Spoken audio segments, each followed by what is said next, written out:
This is the Fox 5 RebZone Sports Show, presented by RC Willey. Your home, your way. Straight ahead on the RebZone. It's alignment, assignment, technique with fanatical effort.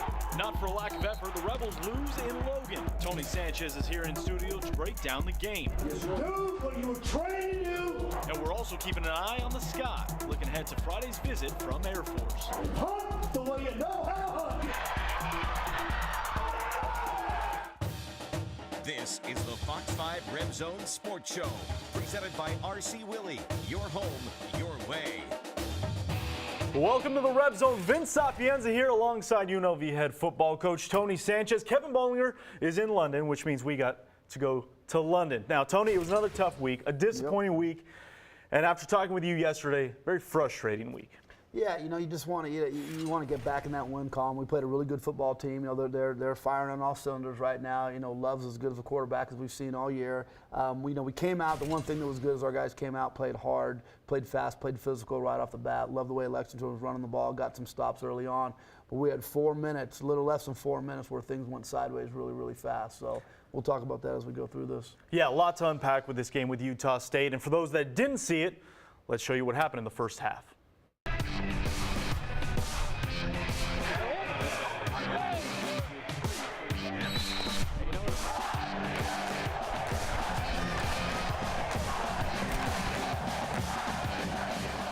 Stadium was mayhem Saturday afternoon, and on the first drive, the Aggies fed off that fan momentum. Jordan Love calling his own number on the first play, a gain of 20. Utah State drive the ball inside the 10. The Rebels bending but not breaking. Alex Perry and Bryce Jackson cutting down Darwin Thompson for a loss of 3. Third down, Jericho Flowers blanketing Jalen Green to force a field goal. Up comes Dominic Eberle, and he misses wide right. UNLV take over. Now, it would take Max Gillum a couple series to settle down, but when he did, he looked in control. Hooking up with Tylee Collins for 18. Couple plays later, gets 6 yards out of Evan Owens. Then 6 plays into the drive on 3rd and long, Gillum finds Brandon Presley on the far sideline, a gain of 19 and a Rebels first down. Collins in motion, taking the jet sweep, finds some room and gets tripped up at the 1. But the very next play, lightning strikes Lexington Thomas with the touchdown. Rebels up 7-0. Next possession, check out Dalton Baker. Oh, captain, my captain. The senior safety knocks Thompson back for a 7-yard loss. But this Jordan Love kid, he's special. He converts on a 3rd and long, and then 2 plays later, he floats one over the top of the UNLV secondary. Jordan Nathan, a 24-yard strike. We're tied at 7.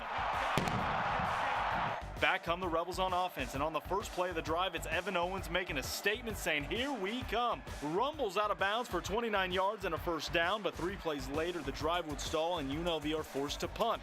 And here's where the game started to turn. On the 3rd play of the drive, Love gets UNLV to jump offside, flags fly. The entire defense stops while Jalen Green sprints down the sideline. Love finds him for the 80-yard touchdown. It's now 14-7, Aggies after 1. Second quarter, things go from bad to worse. Gillum on 3rd down, can't find anyone, escapes the pocket, trying to make a play, but gets picked off in his own half. Utah State capitalizing on the turnover in just 2 plays. Love finds Savon Scarver to make it 21-7, and that's when Mother Nature decided to intervene. Next possession for the Rebels, offense can't get going, forced to punt, out comes Hayes Hicken, and through the rain and the hail, the Rebels blow a blocking assignment, allowing a free runner to get the block. It's a scoop and score situation, 28-7. So here come the Rebels offense, trying to find a spark. Nothing there. Gillum going down. One of 3 sacks in the first half. He finished the first 30 with just 63 yards passing. Jordan Love, on the other hand, continued with his hot hand, throwing for 287 yards in the first half, 4 touchdowns as the Rebels headed into the locker room trailing 42-7. All right, Tony, obviously a lot to unpack in that first half in itself. If you watch the majority of that first quarter, you guys look good, in control.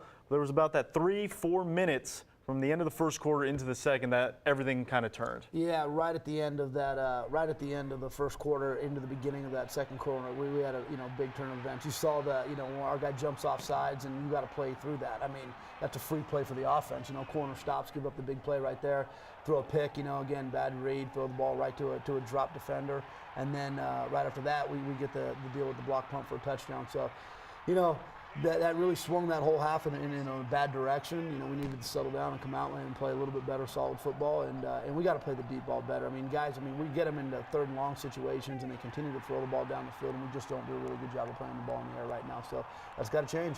That snowball effect, how difficult is that to prevent in the midst of it happening? Well, I tell you what, 2 of the 3 things, can occur. Number one, that's a play we actually have in our offense. Everybody works that all the time, where you try to get those guys to jump, and then you go ahead and get the free shot, at the corner spot. You got to play through that, and everybody else in the secondary is playing it, and we have one guy who stops there, costs, a free 80-yard touchdown. That can't happen. It's unacceptable. Again, the read with Max, he's still getting his feet wet. He settled down, played better, after that, but that was a big costly turnover. And then the punt block, it's one of those deals where they purposely grab you and they turn you to try to get a free runner, and they did it. You got to fight through that thing. More frustration in the second half, yet a better way of going about it in that second half. If you missed it, here's a look at the final 30.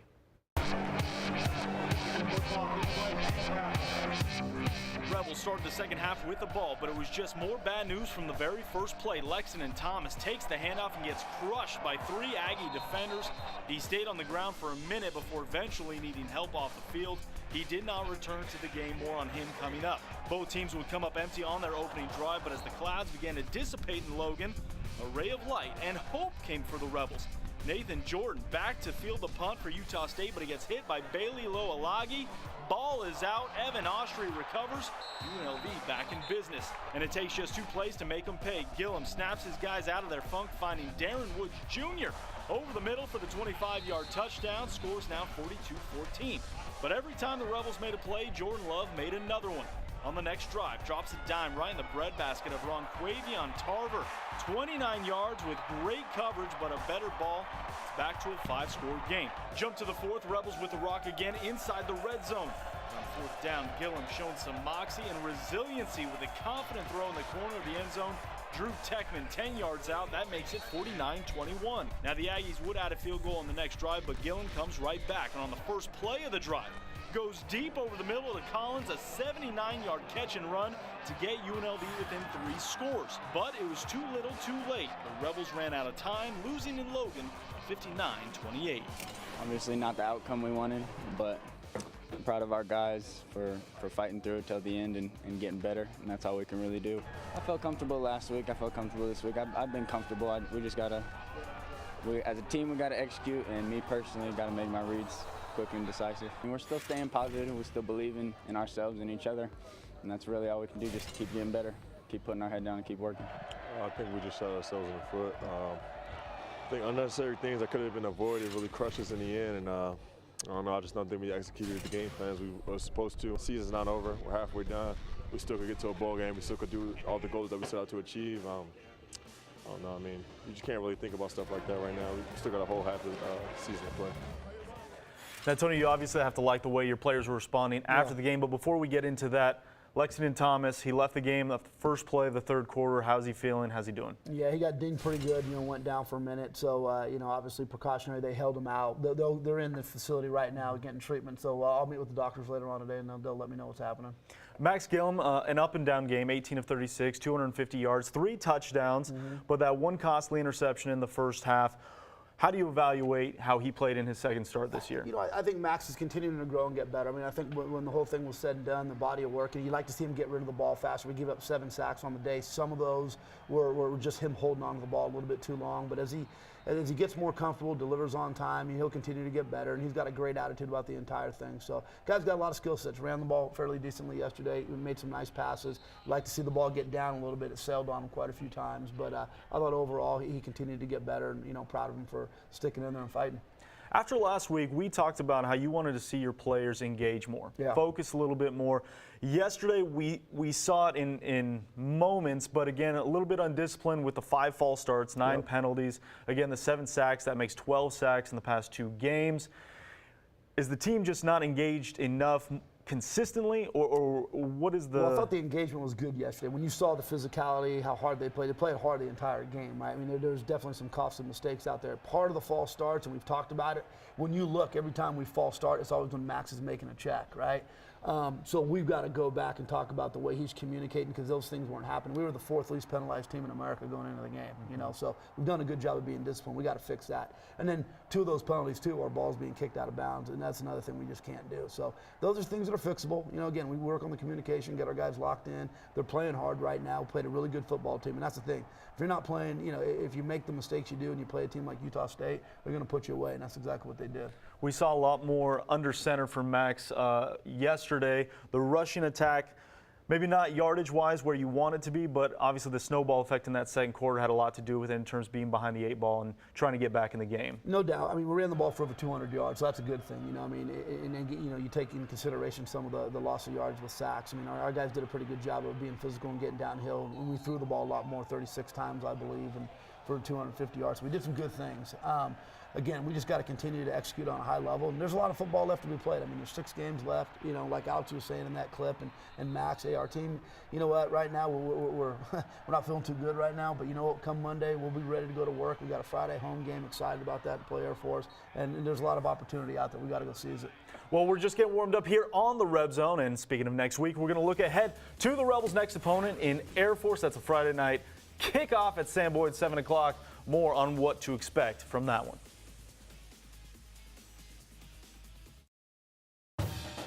You're watching the Fox 5 RebZone Sports Show, presented by RC Willie. Your home, your way. Welcome back to the Red Zone. Vince Sapienza alongside Tony Sanchez. With the Aggies in the rearview mirror, it's a short week of preparation for UNLV, and as they get set to host Air Force Friday night at Sam Boyd Stadium. When teams see Air Force on their schedule, the first 2 things that come to mind are the triple option and frustration. End zone touchdown!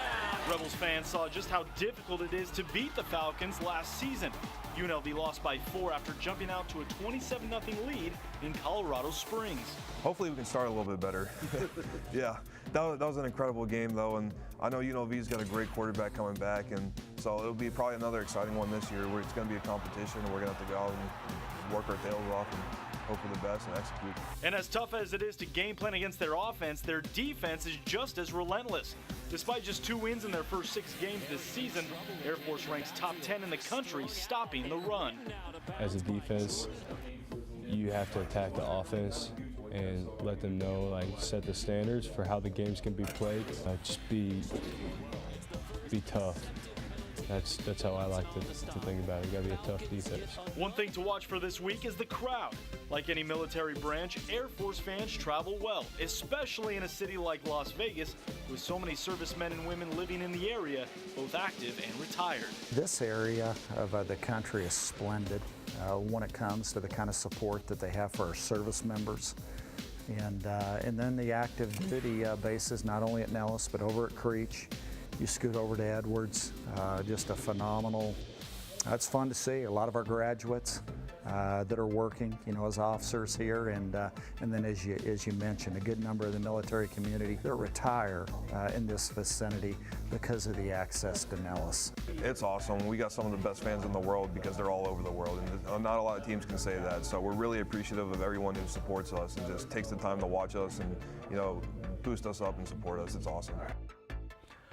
All right, Coach, obviously time to hit the reset button. Second half of the season, all your goals are still in front of you, but a tall task with Air Force coming to town on Friday. Yeah, you know, they're a good team. They're a very disciplined football team. Obviously, they run the triple and give a lot of people fits, and they played a heck of a game with San Diego State. They had a miscue right before the half with a drop snap by the punter, which was a scoop and score, and it's pretty much the difference in the game. So they've played everybody really tough. You know, we've got experience with them. You know, we came out last year and had a heck of a first half, and, you know, and they came screaming back and, you know, and won a tough game. So I know our guys remember that, but we'll be ready to go. I mean, our backs are against the wall right now a little bit. I mean, there's still a lot of football to be played, but we've got to come out. We've got to play 4 quarters of really good football.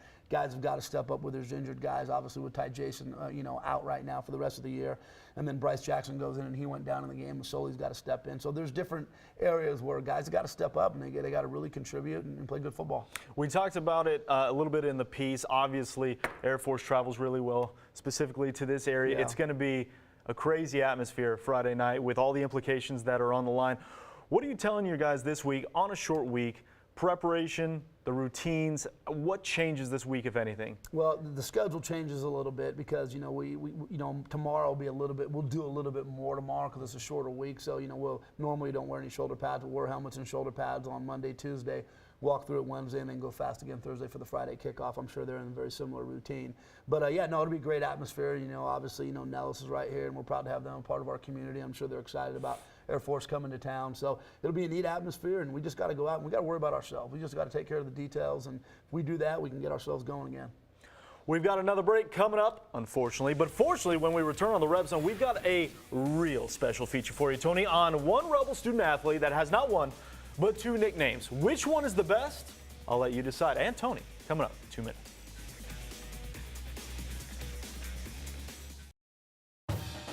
You're watching the Fox 5 RebZone Sports Show, presented by RC Willie. Your home, your way. Welcome back to the RebZone. Now, Coach, as you know, we spotlight some very talented student athletes here on this show, but this week we found someone really special, a top 15 player in the country at his position, and he has one very specific message for all of you at home. I know I look like I'm 40, but I'm only 24. I mean, I just get crap for looking old. I mean, I don't know. I'm not the oldest guy on the team, though. I let everybody know that for sure. Meet Hayes Hicken, a former LDS missionary from Salt Lake City who spent 2 years in Mexico for his church after high school. Soon after he returned home, Hayes regained his football form. I got a walk-on tryout and did well enough to make it at the University of Utah and played a couple years there and graduated as fast as I could, and now I'm here.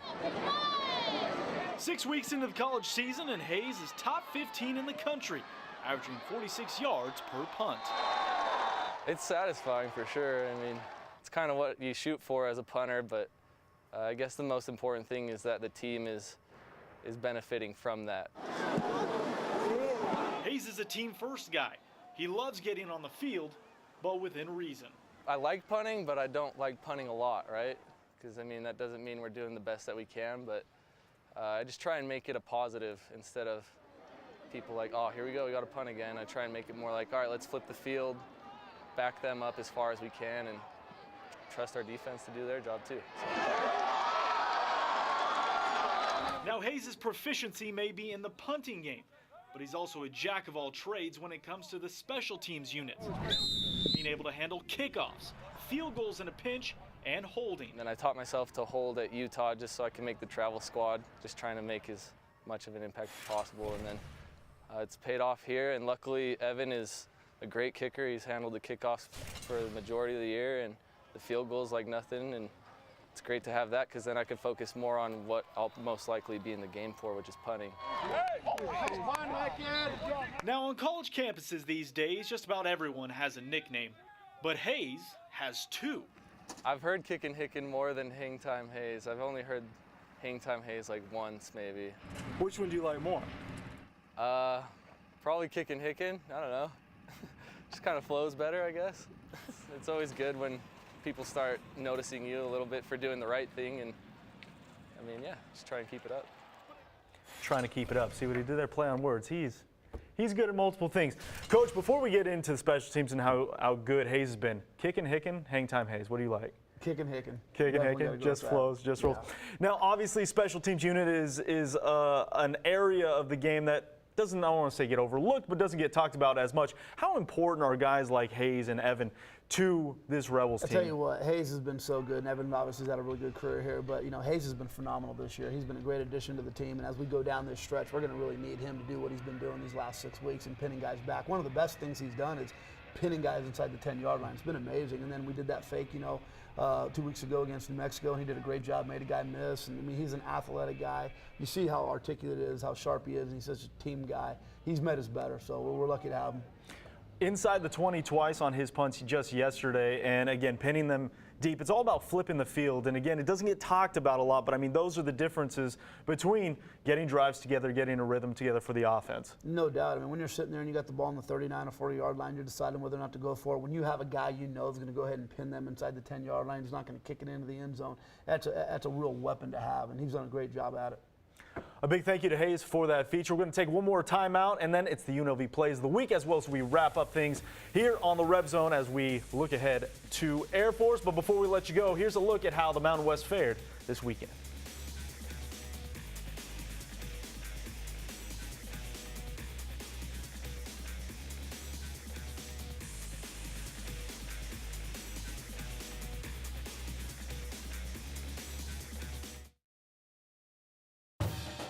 You're watching the Fox 5 RebZone Sports Show, presented by RC Willey. Your home, your way. Welcome back to the RebZone. Vince Sapienza, Tony Sanchez. Tony, again, I know we saw the sky literally falling yesterday in Utah State with hail and rain and wind and all that stuff, but 6 games to go. Everything is still in front of the Rebels where you guys want to be. You know what? Obviously, you'd love to have more wind. You'd like to be playing a little bit better football, but we need to come to balance. We came out of the gates playing pretty good at the beginning of the year. 4-game stretch where got 2, lost 2, but played some good football. Last 2 weeks we've had some issues with certain things, right? So we're going to have to really focus on a short week, get after these guys, play good Rebel football. And I don't care who's in, I don't care who's down, who's on the field. The guys that are there just got to own it and execute at a high level and play with a lot of energy. We do that, we can get ourselves right back in this fight. And very quickly, this team has been here before. Yeah. Last year, you reeled off 3 of the last 4 to give yourself a chance. Same position this time. Absolutely. We were sitting there at 2-5 last year, and went out and got a big win at Fresno. It's a different team. It's a different year. We got to show that we have that type of toughness and that type of attitude that will allow us to do that. But I think if our guys dig in and keep fighting for each other and take care of the little things, we can come back in this thing. Tony, thank you so much. That's going to do it for the RebZone. Thank you for joining us, Vince Sapienza, Tony Sanchez. We'll see you back here next week. But before we say goodnight, here are the plays of the week.